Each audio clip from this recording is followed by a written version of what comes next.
Hello दोस्तों, यहाँ पर ये है एक रॉड है मास एम और लेंथ एल, एक साइड पर इंडक्टर है ऑफ इंडक्टेंस एल और एक साइड पर रेसिस्टर है ऑफ रेसिस्टेंस आर। रॉड को इनिशियल स्पीड दिया है यू।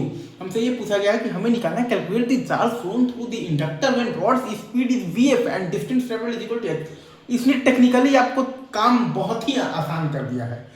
ये जो चीज देकर मतलब इसने बोला है charge flown through the inductor, मतलब कि इंडक्टर का current integral of the I two D T बताना है जब रॉड का स्पीड है आपके पास तो वी एफ और integral of V D T बराबर है X. Integral of the V D T is the distance travel बराबर है एक्स, क्योंकि टर्निंग नहीं हो रहा ऑब्वियसली अगर आपको ज्यादा ही डेप्थ है तो। हाँ, अगेन हम लोग बेसिक्स हम लोग पकड़ते हैं। केवीएल क्या कहता है, वीबीएल बराबर होगा L D I T by D T बराबर होगा आई वन आर के।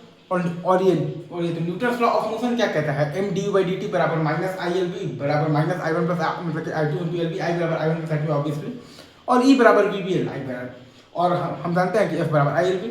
अच्छा, अब ये वाला न्यूटन्स लॉ ऑफ मोशन वाले इक्वेशन को अगर हम लोग तो बेसिकली पकड़ेंगे M into D U by D T बराबर minus I one plus I two into L B को, तो integral of the M D B बराबर क्या आएगा, minus integral of the I one plus I two into D T into L B.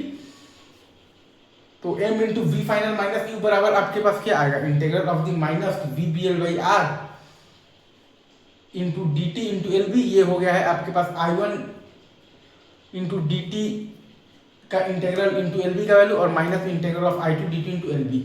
तो integral of I two D T ही तो पूछ रहा है ना, चार्ज फ्लोन थ्रू द मतलब कि inductor when the rod speed is V F and the distance travelled is x.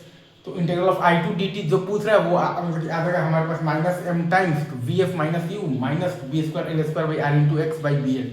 Integral of the I two D T is the charge flown through the inductor when the rod speed is vf and the distance traveled is x। वो क्या आ गया है, minus M times V F minus U minus B square L square by R into X और by आ जाएगा B L.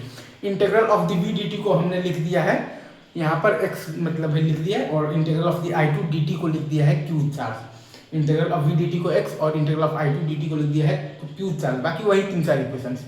तो सवाल पूछने का तरीका अलग है, बाकी अगर वो जनरल भी पूछता तब तो हमें वी में बनाना पड़ता ऑर्डर टू का इक्वेशन और सॉल्व करना पड़ता, वो एक अलग बात है। चलिए ठीक है सर, आगे बढ़ते हैं मूव।